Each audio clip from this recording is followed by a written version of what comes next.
ವೀಕ್ಷಕರೇ, ನೀವು ಬಹಳ ಕಾತ್ರದಿಂದ ಕಾಯ್ತಿದ್ದೀರಾ ಅಲ್ವೇ? ಈ ಶ್ರೀಕೃಷ್ಣ ರಹಸ್ಯದಲ್ಲಿ ಗುರುಜಿ ಎಲ್ಲೆಲ್ಲಿ ಕರ್ಕೊಂಡು ಹೋಗ್ತಾರೆ ನಮ್ಮನ್ನ ಅಂತ. ಈ ಪ್ರಾರಂಭದ ದಿನಾನೇ ಗುರುಜಿ ನಮ್ಮೆಲ್ಲರನ್ನ ಶ್ರೀಕೃಷ್ಣ ರಹಸ್ಯದ ಒಂದು ಮೊದಲ ಕ್ಷೇತ್ರಕ್ಕೆ ಕರ್ಕೊಂಡು ಹೋಗ್ತಿದ್ದಾರೆ. ಎಲ್ಲಿ ಅಂತ ನೋಡ್ಬೇಕಾ? ಬನ್ನಿ ಹೋಗೋಣ.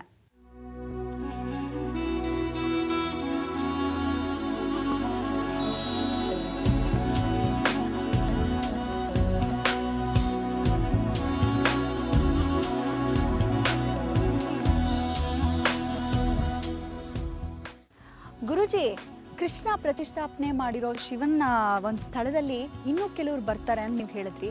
ಯಾರು ಗುರುಜಿ ಅವರು? ಕೃಷ್ಣ ಪ್ರತಿಷ್ಠಾಪನೆ ಮಾಡಿದಾಗ ಕೃಷ್ಣ ಪರಮಾತ್ಮ ಯಾರು ಪ್ರಿಯರು? ಕುಂತಿಪುತ್ರರು, ಅವರೇ ಸಾಕ್ಷಾತ್ ಪಾಂಡವರು. ಅದಕ್ಕೆ ಎಲ್ಲಿ ಕೃಷ್ಣ ಪ್ರತಿಷ್ಠಾಪನೆ ಮಾಡ್ತಾನೋ, ನಮ್ಮ ಮಾವನವರು ನಮ್ಮ ಭಾವನವರು ಏನು ಪ್ರತಿಷ್ಠಾಪನೆ ಮಾಡಿದ್ದಾರೆ ಅದೇ ರೀತಿ ನಾವು ಪ್ರತಿಷ್ಠಾಪನೆ ಮಾಡೋಣ ಅಂಥೇಳಿ ಅವರು 5 ಲಿಂಗಗಳು ಪ್ರತಿಷ್ಠಾಪನೆ ಮಾಡ್ತಾರೆ. ಆಮೇಲೆ ಈ ಥರ ಈಗ ನೋಡಿದಿರಲ್ಲ, ವಿಶೇಷವಾಗಿರ್ತಕ್ಕಂಥ ಈ ಕ್ಷೇತ್ರ ಬರೀ ಒಂದೇ ರೀತಿ ಅಲ್ಲ.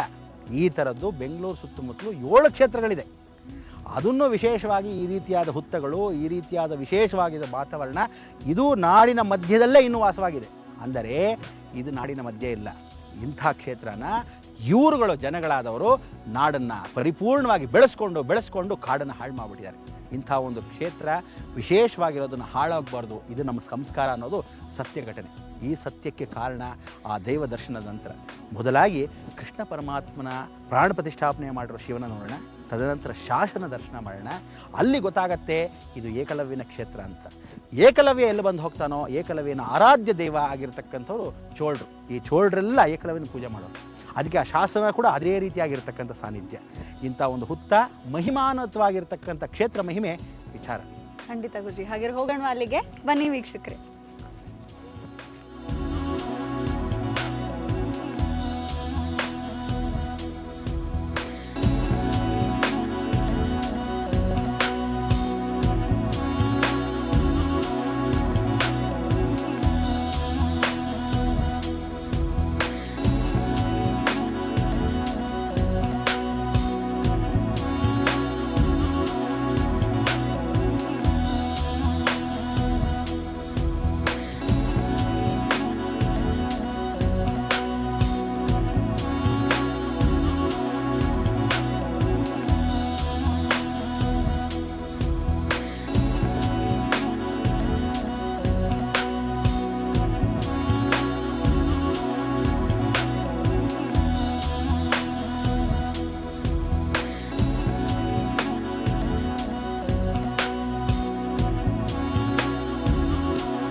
नमः शिवाय